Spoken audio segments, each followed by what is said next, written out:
JJ, Johansson has come again to Spain. He's just played a concert here at Link. How many times have you come to Spain, Jay? Oh God, we came already back in 1997, and we've been here so many times. Almost every second year we come, and no, I have lost the number. So tell the girls that I am back in town, and if it's true I do not know that every girl around us dismisses.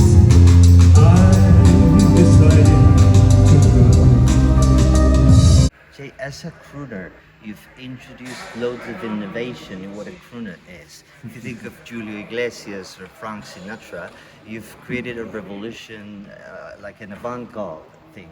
What drove you to that? Well, I think that was for me the only way to. When I realized that my type of songwriting was pretty old-fashioned, the only way to make that interesting was to make it in a more modern way and to make it more.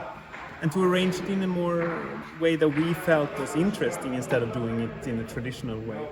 So, I mean, it was a pretty easy choice not to go. And also the contrast is fun between the sweet melody and a lot of the noises that we try to bring. Yeah. The girl I love is gone, and things will never be the same.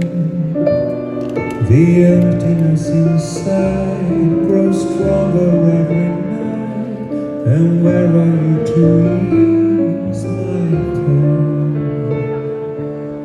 What do you think of classical crooners? Frank Well, Sinatra, yeah, no, Julio I think Iglesias, they have great vocal techniques and they are great performers, but they were not songwriters. You know, they were only performers. Because at the time it was different.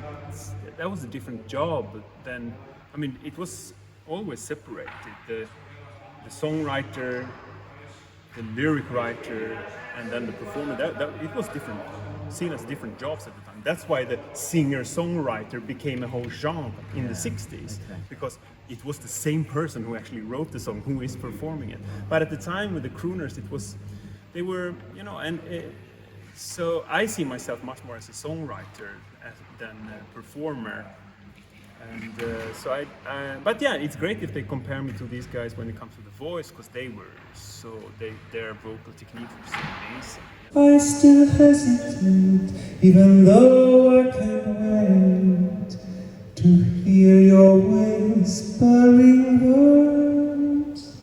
You were deliberately androgynous before the discourse on gender issues. Yeah, absolutely. Where did that come from? I don't know. I think I've been like that since I was a kid. I mean, when I talk to my mom about it, it's like, but it was nothing that. It's nothing that I'm thinking of. It's nothing that I just try to do it as natural and funny as possible, and But sometimes we play more with it than other times, depending on what purpose it is. And yeah. Every time I hear my song on the radio, I keep getting closer and closer to you. Today you've sung a song that was the 20th anniversary. Yeah. Every time I hear my song on the the radio. yeah. That specific song, your video was you with lipstick on, right? Yeah. And that was 20 years ago. Yeah. Like no debate on gender Yeah. issues was going on. That's kind of like what I'm thinking. Yeah, it's true. I mean, there is so many people coming up to me every year in every city, every country, saying how much that video changed their life and how much that made them realize who they are. And you know, it's really fun. It's fun.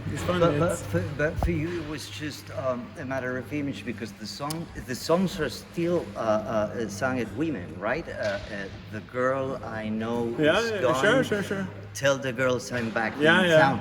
So it's always a heterosexual perspective in the singing, even though the lipstick Yeah, or the yeah, image sure. may suggest something different. Yeah, I mean, I mean, I don't know. It's I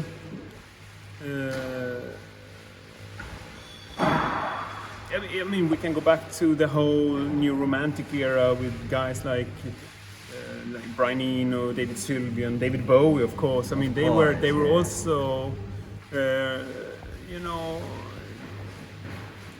I mean, they were serious, even though they were playing with gender. They were serious about it. It was just a part of who they were, and it's just a part of who I am. Were you And I would say that probably my best creativity is taken from my feminine sides.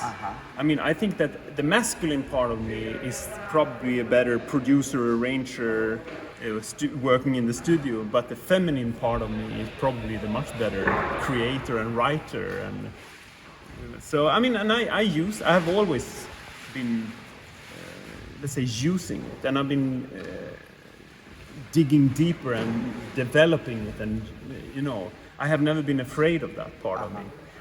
Yeah, you've exploited it. Yeah. I heard somebody listen.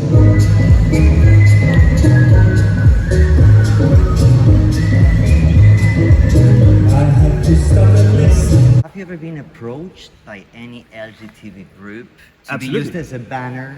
Yeah. We've been a lot in gay pride parades around the world, invited to be, and also we've been in Russia when it was forbidden in St. Petersburg before. I mean, the first time they had a pride parade, and it was so dangerous because it was illegal at the time. But we were speaking for them, and yeah, absolutely. I've been playing in most of the gay pride events around the world: Argentina, even Spain, Sweden, France, you know, Russia. Yeah. I'm really glad you granted me this interview because I've always admired a lot your innovation, your Thanks. lack of being afraid of all those gender things, and that exploitation of your own femininity that I think has made a change, not just as a crooner in the electronic music world, but hope so. as a whole in the world. So we like artists who do some change. Thanks a lot. Thank you. Thank you.